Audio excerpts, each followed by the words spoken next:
आज हम लोग विज्ञान के सेकेंड चैप्टर में आते हैं। दूसरे पाठ में है आपके शुद्ध पदार्थ और अशुद्ध पदार्थ। हमारे आसपास के जो पदार्थ हैं, शुद्ध हैं, अशुद्ध हैं, इसके बारे में हम लोग आज जानकारी प्राप्त करेंगे। Pure matter and impure matter.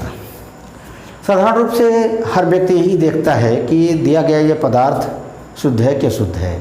जैसे एक साधारण व्यक्ति दूध लेता है तो उसके मस्तिष्क में रहता है कि इसमें जल की मिलावट तो नहीं है, जबकि प्राकृतिक रूप से उसमें जल मिला हुआ है।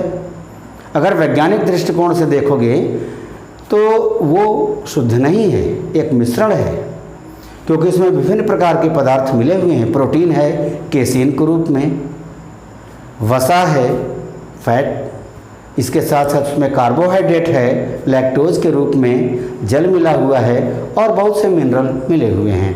तो वैज्ञानिक दृष्टिकोण से देखा जाए तो वो एक मिश्रण है, शुद्ध नहीं है। लेकिन साधारण व्यक्ति यही सोचता है कि शुद्ध है कि नहीं, कहीं इसमें पानी का मिलावट तो नहीं।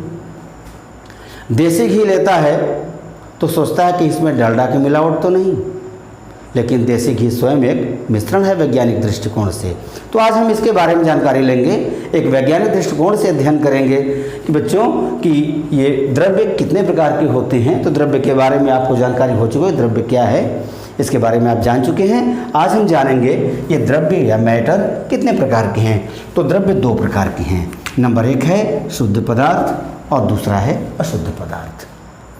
शुद्ध पदार्थ प्योर सब्सटेंसेस, अशुद्ध पदार्थ इम्प्योर सब्सटेंसेस। इसको हम मिश्रण या मिक्सचर भी कह सकते हैं।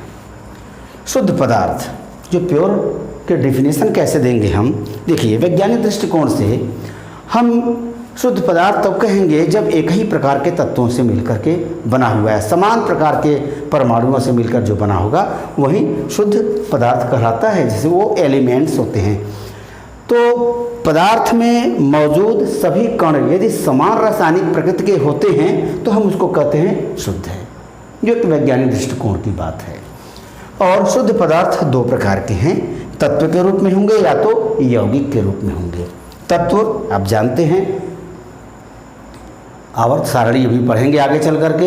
एलिमेंट्स क्या होते हैं, जो समान प्रकार के परमाणुओं से मिलकर बने होते हैं वो एलिमेंट्स होते हैं। जैसे हाइड्रोजन है, हीलियम है, लिथियम है, बेरिलियम है, बोरान है, कार्बन है, नाइट्रोजन है, फास्फोरस है, सल्फर है। इस प्रकार सारे सब एलिमेंट्स हैं।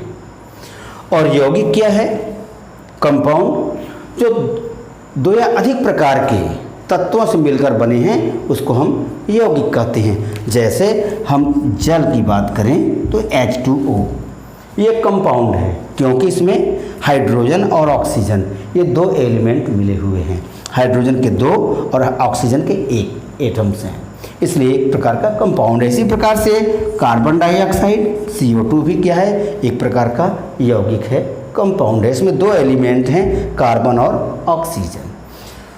फिर हम आते हैं तत्वों की बात करते हैं। तत्व जैसा कि परिभाषा आपको मालूम हुआ, तत्व क्या है, तत्व वे हैं जो समान प्रकार के या एक ही प्रकार के परमाणुओं से मिलकर बने होते हैं, वो हम तत्व कहलाते हैं। तो आवर्त सारणी में आज 118 एलिमेंट्स मिल चुके हैं, जिनके आगे और भी एलिमेंट्स की कुछ खोज हो रही है, कुछ प्राकृतिक है और कुछ बनाए गए हैं। इसकी जानकारी आपको विस्तृत रूप से आगे प्राप्त होगा। यौगिक दो या दो से अधिक पदार्थों के मिश्रण को हम यौगिक कहते हैं। अब जाते हैं मिश्रण पर। मिश्रण या अशुद्ध पदार्थ क्या है।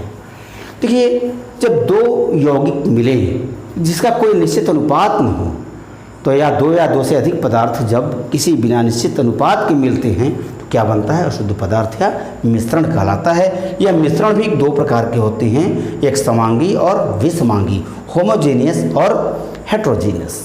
होमोजेनियस जैसे चीनी और जल का मिश्रण हम बना दें तो चीनी या नमक को जब जल में मिलाते हैं तो चीनी के कण आपको दिखाई नहीं देते हैं, वो जल में उपस्थित जो अंतराणु का स्थान होता है उसी में प्रवेश कर जाते हैं। चीनी को जल में मिला दें, कुछ देर के बाद आप नहीं बता सकते हैं कि यह शुद्ध जल है या मिश्रण है, बिना परीक्षण किए है, बिना चखे। तो क्या कहलाता है, वो समांगी मिश्रण। विसमांगी दोनों अवयव एक दूसरे से भिन्न हों। जैसे नमक में हम बालू मिला दें, बालू और नमक ये कभी नहीं मिल सकते हैं। अगर इसको पानी में आप मिलाते भी हैं तो जो नमक तो है पानी में मिल जाएगा, लेकिन जो बालू है वो नीचे बैठ जाएगा। तो क्या हो गया, वो विषमांगी मिश्रण हो गया। बालू और लकड़ी के बुरादे को मिला दें हम, ये भी क्या हो गया, विषमांगी मिश्रण हो गया। तो आपको समझ में आ गया द्रव्य क्या है, शुद्ध पदार्थ क्या है, अशुद्ध पदार्थ क्या है, मिश्रण क्या है, और समांगी विषमांगी, और इधर तत्व और यौगिक के बारे में आप जान चुके। अब हम आते हैं विलयन पर। विलयन यानी सॉल्यूशन। सामान्य रूप से विलयन आप यही जानेंगे कि पदार्थ कोई हो और उसको पानी में घोल दिया गया हो तो क्या बन जाता है, विलयन बन जाता है। सही है। दो या दो से अधिक पदार्थों के समांगी मिश्रण को विलयन कहते हैं। समांगी शब्द है यहाँ को मिश्रण कहते हैं, और विलयन कहते हैं। दो या दो से अधिक पदार्थों के समांगी मिश्रण को विलयन कहते हैं। और सॉल्यूशन इसको कह सकते हैं इंग्लिश में आप। तो विलयन के दो भाग होते हैं, एक होता है विलेय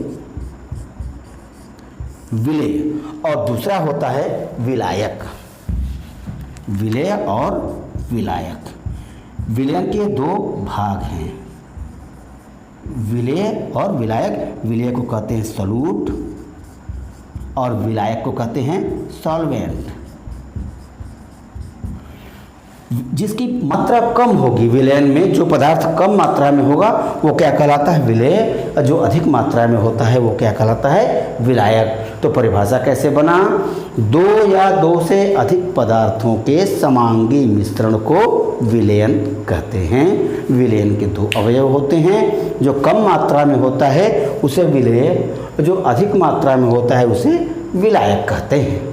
जैसे नमक और जल का मिश्रण, 5 ग्राम नमक को 250 ml जल में घोला गया, तो जो चीनी या नमक होगा 5 ग्राम वो होगा आपका विलेय या सॉल्यूट, और जो 250 ग्राम जल है वो क्या बन जाएगा, विलायक।